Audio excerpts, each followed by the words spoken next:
రత్నం first విడతకి ఇప్పుడు రెండో విడతకి ఏదైనా డిఫరెన్స్ కనిపిస్తోందా అక్కడ ప్రజల మూడ్లో కానీ లేదంటే ఆ స్పిరిట్లో కానీ అక్కడ ఉన్నటువంటి పరిస్థితుల్లో కానీ? అంటే ప్రలోభాలు సహజంగా జరుగుతూనే ఉన్నాయి, మొదటి విడతలోనూ ఉన్నాయి, ఇప్పుడు విడత ఉన్నాయి, నెక్స్ట్ కూడా ఉండబోతున్నాయి, అందులో డౌట్ ఏం లేదు. ఆ విషయంలో ఖచ్చితంగా కొంత ఫెయిల్యూర్ కనిపిస్తుంది. సో ప్రజలకి అక్కడ ఎలాంటి మైండ్ సెట్ ఉంది, ఏదైనా ఇంపాక్ట్ కనిపిస్తుందా? నందు, ఇక్కడ ఓటర్లు అంటే మొదటి విడత పూర్తయినటువంటి నేపథ్యంలో ప్రతి ఒక్కరికి ఓటు హక్కును వినియోగించుకోవాలన్నటువంటి ఒక క్యూరియాసిటీ అయితే ఖచ్చితంగా కనిపిస్తూ ఉంటుంది. మొదటి విడత పోలింగ్ ఎందుకంటే ఏ ప్రాంతానికి ఆ ప్రాంతం డిఫరెంట్ కాబట్టి ఆ గతంలో జరిగినటువంటి మొదటి విడతలో కూడా ఒక ఎన్నికలు విజయవంతంగానే జరిగినాయని చెప్పుకోవచ్చు. ఆ తర్వాత రెండో విడతలు ఎందుకంటే తమ ప్రాంతానికి 5 గ్రామ పంచాయతీలకు వచ్చేసరికి గ్రామ అభివృద్ధి లక్ష్యంగా అందరూ ప్లాన్లు వేస్తున్న నేపథ్యంలో ఓట్లు వేయడానికి కూడా దూర ప్రాంతాల నుంచి కూడా తమ గ్రామాలకు చేరుకుంటున్నటువంటి పరిస్థితి. ఉత్సాహంగా మాత్రం ఓటర్లు కనిపిస్తున్నారు. ఈ నేపథ్యంలో కూడా అధికారులు కూడా అన్ని ఏర్పాట్లు చేసినటువంటి పరిస్థితి నెలకొంది. ప్రతి గ్రామంలో కూడా ఓటు హక్కు వినియోగించుకోవడానికి స్థానికులతో పాటు చుట్టుపక్కల ప్రాంతాల్లో అంటే మైగ్రేట్ అయినటువంటి వాళ్ళు కూడా కొంతమంది వచ్చి స్థానికంగా ఓటు వినియోగించుకునేటువంటి ఒక క్యూరియాసిటీ అయితే కనిపిస్తుంది. ఉదయం 7 గంటల నుండి మొదలయ్యేటువంటి ఈ ఓటింగ్ ప్రక్రియకు సంబంధించి కూడా చాలా మంది కూడా వస్తున్నారు, ఓట్లు వేస్తున్నారు. ఎందుకంటే తమ గ్రామ భవిష్యత్తును నిర్ణయించి తీర్చిదిద్దేటువంటి అభ్యర్థి గెలుపు కోసం కూడా ఎవరి ప్రయత్నంలో వాళ్ళు ఉంటున్నటువంటి పరిస్థితి. ప్రస్తుతానికి ఉమ్మడి వరంగల్ జిల్లా పరిస్థితి ఒక్కసారిగా మనం గమనించినట్టయితే ఇక్కడ హనుమకొండ, వరంగల్, జనగామ, భూపాలపల్లి, మహబూబాబాద్ అలాగే ములుగు జిల్లాలో కూడా అన్ని ఏర్పాట్లు అధికారులు చేశారు. పూర్తిగా 564 ప్రాంతాల్లో కూడా ఇక్కడ రెండో విడతలో ఎన్నికలు జరగబోతున్నాయి. దీనికి సంబంధించి కూడా ఇప్పటికీ 56 ఏకగ్రీవం అయ్యాయి. 507 అంటే స్థానాలకు ఎన్నికలు జరుగుతున్న నేపథ్యంలో మనం జనగామ జిల్లా కేంద్రంలో అలాగే జనగామ చుట్టుపక్కల మండలాల్లో కూడా ఇక్కడ ఎన్నికలు జరగబోతున్నాయి. ప్రస్తుతానికి జనగామ మండలాల్లో కూడా జనగామ జిల్లాలో 4 మండలాల్లో జరుగుతున్నాయి. ఇక్కడ 4 మండలాల్లో అతిపెద్ద గ్రామ పంచాయతీ అయినటువంటి పెంబర్తి గ్రామంలో మనం ఉన్నాము. ఇప్పటికే ఓటర్లు వస్తున్నటువంటి నేపథ్యంలో ఇక్కడ ప్రస్తుతానికైతే అందరూ కూడా కొంత ఉత్సాహంగా ఇప్పుడిప్పుడే వస్తున్నటువంటి పరిస్థితి.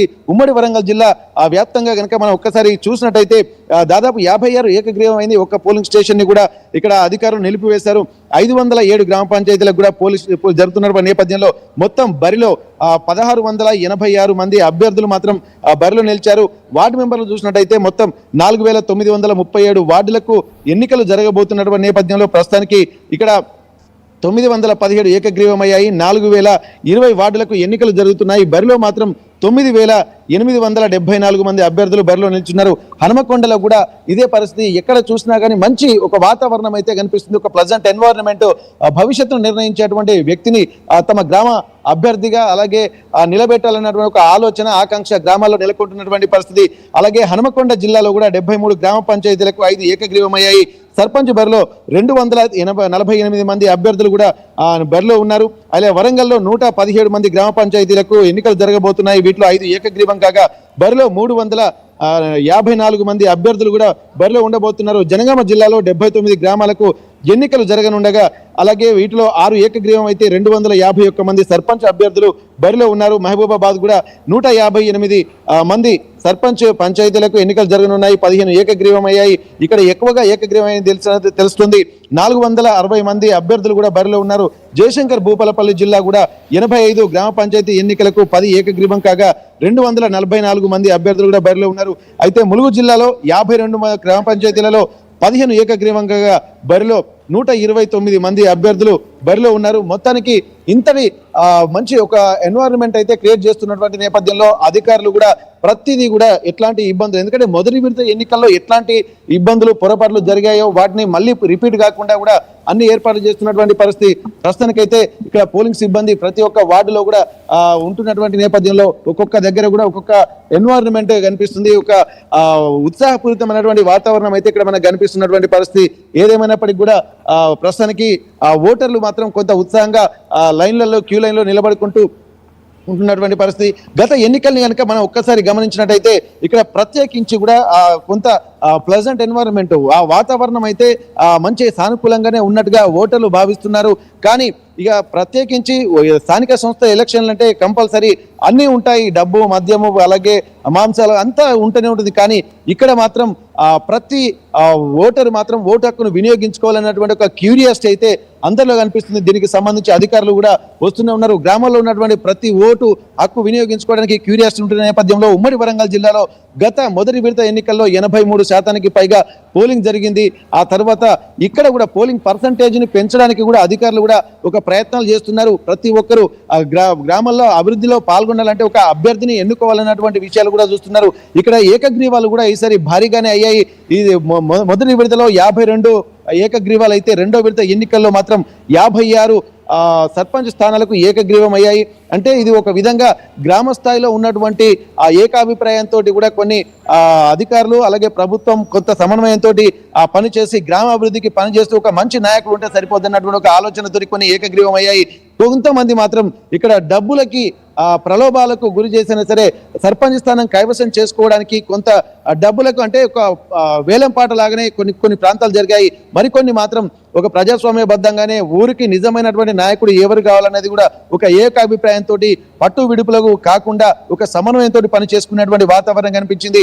ఎక్కడ చూసినా కానీ రెండో విడతలో జరిగేటువంటి పోలింగ్ మాత్రం కొంత మంచి వాతావరణం అయితే కనిపిస్తుంది. ఈ గతంలో జరుగుతున్నటువంటి అనుభవాలు రిపీట్ అంటే మంచి అనుభవాలతోటి ముందుకెళ్తున్నారు. ఏమైనా ఇబ్బందికర వాతావరణం ఉంటే దానికి ఆల్టర్నేటివ్ వ్యవస్థను చూసుకుంటూ కూడా అధికారులు కూడా ఎన్నికలకు సంబంధించినటువంటి ప్రయత్నాలు చేస్తున్నటువంటి పరిస్థితి. ప్రస్తుతానికి పెంబర్తిలో మొత్తం ఓటర్లు మాత్రం ఇప్పుడిప్పుడే వస్తున్నటువంటి పరిస్థితి. 1 గంట వరకు ఈ ఎన్నికల ప్రక్రియ మొత్తం పూర్తిగా అయిపోయేటువంటి అవకాశం ఉంటుంది. ఆ తర్వాత 2 గంటల వరకు లంచ్, ఆ తర్వాత 2 గంటల నుండి 5 గంటల వరకు ఫలితాలు వచ్చేటువంటి అవకాశం ఉంటుంది. ముందు వార్డు మెంబర్ల కౌంటింగ్ చేస్తున్నారు. ఆ తర్వాత సర్పంచ్లను అంటే సర్పంచ్ ఓట్లను కూడా లెక్కిస్తున్నటువంటి పరిస్థితి. ఆ తర్వాత వార్డు మెంబర్లలో ఏకాభిప్రాయం కుదిరినటువంటి వాళ్ళను ఉప సర్పంచ్ గా ఎన్నుకునేటువంటి అవకాశం ఉంటుంది. ఈ ప్రక్రియ కూడా గత కొన్ని ఎన్నికల్లో కూడా జరుగుతున్నటువంటి నేపథ్యంలో ప్రస్తుతానికైతే ఓటర్లు మాత్రం ఒక క్యూరియాసిటీగా ఉన్నారు. కాకపోతే చిన్న చెదురు మొదలు ఘటనలు కూడా అయ్యేటువంటి అవకాశం ఉంటుంది. గతంలో కూడా పోలింగ్ కి సంబంధించినటువంటి చిట్టీలు ఏవైతే పోల్ చిట్టీలు సరైన సమయంలో అందుబాటులో లేకపోవడం వల్ల కూడా కొంతమంది ఇబ్బందులు పడి ఓటింగ్ సమయానికి చేరుకోలేకపోయారు. రఘునాథ్పల్లి మండల కేంద్రంలో కూడా ఇట్లాంటి సమస్యలే ఉన్నాయి. అంటే పోలింగ్ చిట్టీలు ఇచ్చేటువంటి వాళ్ళు కానీ గతంలో ఇచ్చినటువంటి ఓటర్ లిస్ట్ కి అలాగే లోపల ఇచ్చినటువంటి ఓటర్ లిస్ట్ కి తేడా రావడంతో కొంత కన్ఫ్యూజన్ కు కూడా లోనైనటువంటి పరిస్థితి. అవన్నీ కూడా రిపీట్ కాకుండా ముందస్తు జాగ్రత్తలు అయితే అధికారులు తీసుకున్నారు.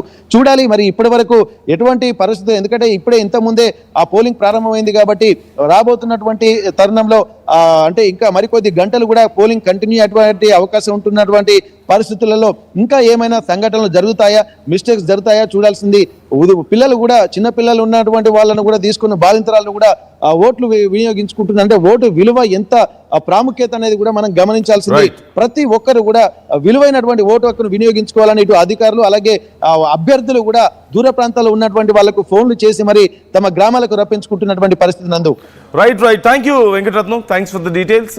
ఇంకా ఆయా ప్రాంతాల్లో ఓటింగ్ సరళి ఎలా ఉందో మనం ఎప్పటికప్పుడు తెలుసుకోబోతున్నాం. మా ప్రతినిధులు లైవ్లో డీటెయిల్స్ అందించబోతున్నారు. మినిట్ టు మినిట్ అప్డేట్స్ రెండో విడత సర్పంచ్ ఎన్నికలకు సంబంధించి ఆర్టీవీ మీకు అందిస్తూనే ఉంటుంది.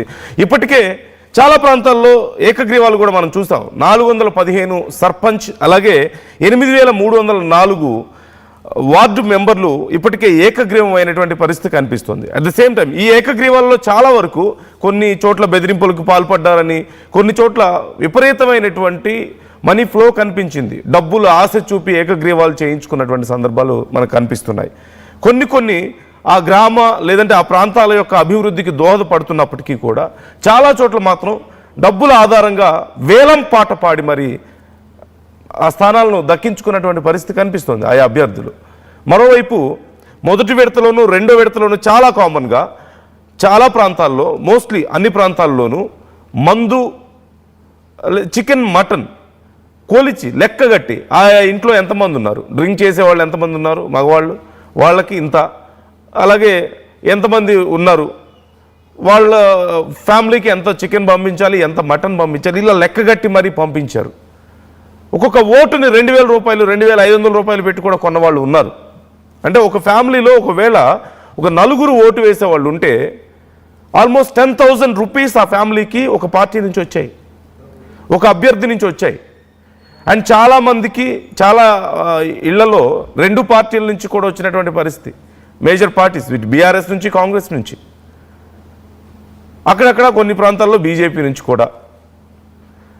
ఇలా భారీగా ప్రలోభాలకి ప్రజల్ని గురి చేశారు. ఇక్కడ ప్రజలు కూడా ఈ సందర్భాన్ని అడ్వాంటేజ్ తీసుకున్నారు, దండుకున్నారు. నిజం చెప్పాలంటే స్థానికంగా ఉన్నటువంటి అభ్యర్థుల్ని ప్రజలు దండుకున్నారు అనడంలో ఎలాంటి సందేహం లేదు. మనం చూసాం, ఓడిపోయినటువంటి అభ్యర్థులు చివరికి మా డబ్బులు మాకు ఇచ్చేయండి, మాకు ఓట్లు అయినప్పుడు ఎందుకు అని చెప్పేసి రోడ్ల మీదకి వచ్చినటువంటి పరిస్థితి మనం చూసాం. ఎంత భయంకరంగా ఉందో పరిస్థితి ఒకసారి చూడండి. ఎవరిని తప్పు పట్టాలి? డబ్బులు ఇచ్చిన అభ్యర్థులనా, డబ్బులు తీసుకున్న ప్రజలనా? ఎన్ని పార్టీలు ఇస్తే అన్ని పార్టీల దగ్గర డబ్బులు తీసుకొని ఓటేస్తున్నారు, అంతవరకు గొప్ప విషయమే.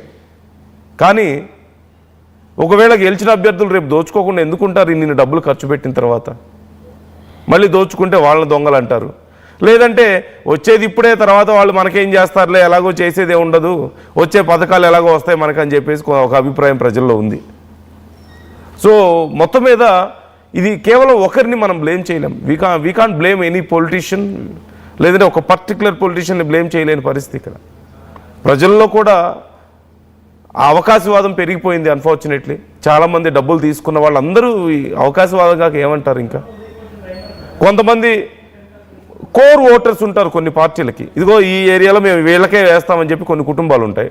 వాళ్ళు మాత్రం ఒక పార్టీ దగ్గరే తీసుకుంటారు. Either if they want to vote for Congress, Congress దగ్గరే తీసుకుంటారు.